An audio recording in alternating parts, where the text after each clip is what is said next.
So Donald Trump's government shutdown is here. Midnight has struck, and now we're all trying to pick up the pieces. If you've been following the story, you'll know that Trump has been threatening to mass fire federal workers. And I want to give you the latest of what's going on, and also a Korean perspective, which is different than what you may get in the American news. So first, this was a headline here just a couple days ago. Trump threatens mass firings of federal employees in government shutdown. He's been talking about for a long time. Basically, he hates workers. And then you have this: unions sue over Trump plan to fire federal workers in a shutdown. And this is going to be a chaotic fight. I'm sure the courts will get involved. I'm sure there'll be lots of blame to go around.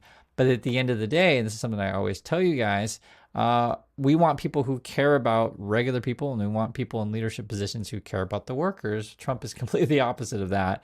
And in fact, you can see this: Trump administration moves to curtail appeals by fired workers, right? So Trump not only wants to fire you, he wants to remove any ability for you to, fight back through the courts, etc.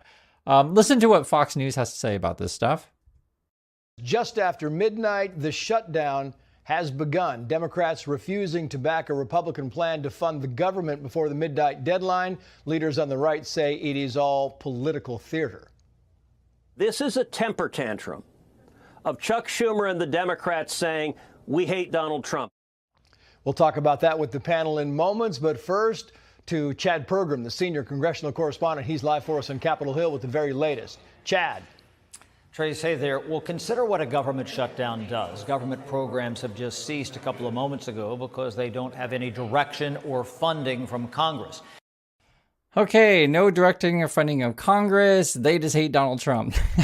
That's what we're talking about over at Fox News. And honestly, guys, it is hard to take this all in, because part of it is a complete clown show where it's so absurd. You're just like, what do I do? Do I laugh? Do I cry? Other parts is actually quite serious because people's lives are on the line as people have bills to pay. And then you have this. This was new to me. I didn't know about this one. Federal employees are told to blame Democrats for the shutdown. So I guess the Trump administration sent out memos to federal workers saying, when in doubt, blame Democrats. If you're at work in the federal government, I'd like to hear if you've gotten the memo. Yes, it really is as stupid as it sounds. And in fact, it's the same thing with Trump calling all the military generals, etc. He's trying to essentially use people who shouldn't be partisan at all. Just, you want people to do their job. It's not about left, right, Republican, Democrats. It's about serving the Constitution and the people. But then Trump's more like, hey, you need to be loyal to me or else, right? And he threatens people all the time. This looks to be ugly, though, because the divide between the Democrats and Republicans, keeps increasing.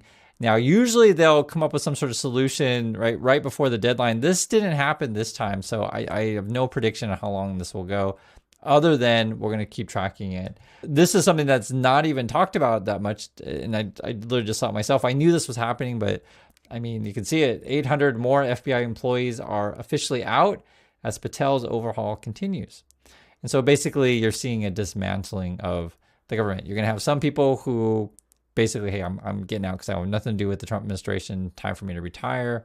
You'll have other people who will be forced out, and you'll have anywhere in between. But ultimately, their goal is to replace all of you with AI, robots, or just not replace you at all and basically dismantle everything. It's frankly pretty sick. I'll just, be honest with you guys about this stuff. This has never been done before, and there's a little bit of expense. Would rather spend it on bullets and rockets, frankly. But this was the one time we had to do a great spiritizing. And when they're not good, when we don't think they're our warriors, you know what happens? We say, you're fired, get out. Pete Hegseth is talking right now. I'm going to have to leave. But if the words I'm speaking today are making your heart sink, then you should do the honorable thing and resign. Politically correct. Overly sensitive. Don't hurt anyone's feelings. Leadership ends right now. No more identity months, DEI offices, dudes in dresses. No more climate change worship. No more division, distraction, or gender delusions. No more beardos. No more frivolous complaints. No more anonymous complaints. No more repeat complainants. No more walking on eggshells. And then what they're talking about here in the Korean subtitles is essentially what they're saying is this the emergency that Trump called all these, generals to come meet to talk about beardos and dudes in dresses and stuff like that? And it's crazy when you watch this stuff because, the Korean news, they try to be polite about this stuff, but how do you talk about Hegseth and Trump when they're completely insane? I mean, you guys can see it for yourself. And so what they do, they literally just play their words and translate it. And certainly they do edit it in a way that sort of makes Trump and the Hegseth look bad, but it's not that hard to do, to be perfectly frank, to make Trump and Hegseth look bad. All you have to do is show what they say. Let me show you an example of what I'm talking about here. We've brought back the fundamental principle that defending the homeland is the military's first and most important priority. That's what it is. Only in recent decades did politicians somehow come to believe that our job is to police the far reaches of Kenya and Somalia, while America is under invasion from within. We're under invasion from within. It seems that the ones that are run by the radical left Democrats, what they've done to San Francisco, Chicago, New York, Los Angeles, they're very unsafe places, and we're going to straighten them out one by one. We will not be politically correct when it comes to defending American freedom, and we will be a fighting and winning machine. And so the question that's being posed in, say, the Korean news is like, is Trump trying to cause a civil war, basically? I want you just to listen to how the Koreans talk. I know you won't understand necessarily all of it, but just look at their demeanor. Just watch. 미국이 지금 내부로부터 침입을 당하고 있다. 미국 밖에 안보 여부를 얘기하는 게 아니라 마치 진보 좌파의 전쟁을 얘기하는 것 같은데요. 그 얘기입니다. 이런 얘기 해도 됩니까, 근데? And so if you understand, like, just the context of it, the guy's like kind of half laughing, basically saying, is Trump really saying these words? Is he like trying to cause a fight between the left and the right? That's what they're talking about.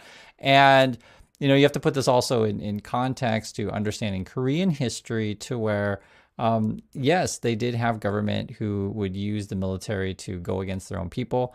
I've talked about this several times on the channel. I encourage you to watch the movies 12/12 The Day, or watch 1987 When the Day Comes. Both are very good movies which show this stuff. And in Korea, basically, they overcame these things. They also had to deal with the Yoon, try to do martial law. The Koreans basically took the streets peacefully, ultimately had President Yoon arrested and impeached. And, for people watching at home in Korea, they're just like, why don't you do the same with Trump? And it's obvious who Trump is. These guy's an idiot. I mean, it's isn't it obvious? Now, from the Korean point of view, though, they have to take this so seriously. Like, okay, so what's Trump's game plan? And much of the news, they've been talking about how Trump and Hegseth are reorganizing how we're using military forces, political theaters where you're deploying troops, etc. And, in Korea, then the discussion is, how will we essentially be self-reliant and pull away from the USA? That's essentially the debate. How self-reliant do we want to be? Do we want to, get rid of the USA ties completely, et cetera? Do we want to go closer? Do we want to wait it out? That's just essentially the internal debates here. In the USA, then, I understand this. From Trump's point of view, he just wants to use the military and sick on his, political enemies, and basically, again, it just looks like you're pushing towards civil war. So I just want to give it in a context. The other thing that they're showing in the Korean news is about the shutdown, and basically how regular Americans are going to be suffering. So they're showing, signs of shutdown, this is closed, do not enter, these kind of things. They're showing, say, what it's like for federal workers or just regular Americans waiting in line because things aren't functioning. This is how they're portraying the USA in Korea. Or, they'll just talk about how regular Americans are struggling. So, for example, watch this. 워싱턴 DC의 한 커피숍. 한 잔 가격은 6달러 선인데 몇 달 뒤 재고가 바닥나면 더 버틸 수 없다고 말합니다. I'm holding it, but this is not permanent. I'm going to have to think about increasing the price of the drinks, at least for that 10% that So what they were talking about, is coffee's like $6, and what do local people think and do? And then they're mentioning, coffee, meat, soybeans, whatever, and the different tariff prices. So basically they're just saying that everything's really expensive in the USA due to Trump. That's basically what the news is, and that regular people are struggling. So here's another example. Our cost from the suppliers has increased 20% minimum. And now with this new tariff, we have to change our suppliers. And then they'll talk about, and I'm talking about Korean news here, how everything's really, really expensive at the store for Americans. So it's very different than watching Fox News where Trump just tells you everything's really cheap and inflation is over and you're all going to be rich. Like, it's just not the case, right? So the Korean News like literally just shows you regular people in America and how they're doing, and then it talks about prices at the store. I'll listen a bit more here. The result of these tariffs is that the average American household is going to face price increases of around $2,400 per family. 새학기를 앞두고 서둘러 학용품을 사는 사람들이 늘었다는 미국 소매연맹의 보고서도 나왔습니다. I'm definitely seeing an increase in the prices. We're trying to get ahead of time because we don't know what's going to happen. And so that's, again, how this whole thing is portrayed in Korea. And I can't speak to, what people are saying in, say, the UK or Australia or, other places around the world. But the basic gist of it is that, Trump wants to fire everyone. That's why they showed all those early quotes of like, Haig's like, oh, if you don't like it, you're fired. And, Trump's like, I'm about to fire everyone. And then the Korean News is like, are they trying to cause a civil war on purpose? Like, what's going on? And then they show how regular Americans are struggling. And you put this all together, I mean, why would anyone want to be allies with the USA? I mean, that's essentially how it is right now. Now, certainly things could change after Trump leaves office, but I just want to give you a different perspective that you may not necessarily get in the American news. We have a lot of people around the world who watch this channel and are in our community, and I'd like to hear what you guys are hearing and saying in your countries, because it may be different than, say, here in Korea, or different what's going on in USA. My point of view on this stuff is I just think a lot of people are going to get hurt by this. And, we have people in the community that work for the federal government, and they've even said they haven't even gotten notice on what the plan is with the shutdown. So some people don't know if they're supposed to come in or not. Chances are you're not going to get paid. I mean, eventually I think you will, but for the time being, you won't be. And this will be a big struggle for a lot of people who, got to put food on the table. So that's my thoughts on this. I'd like to hear yours, and I'll catch you on the next video.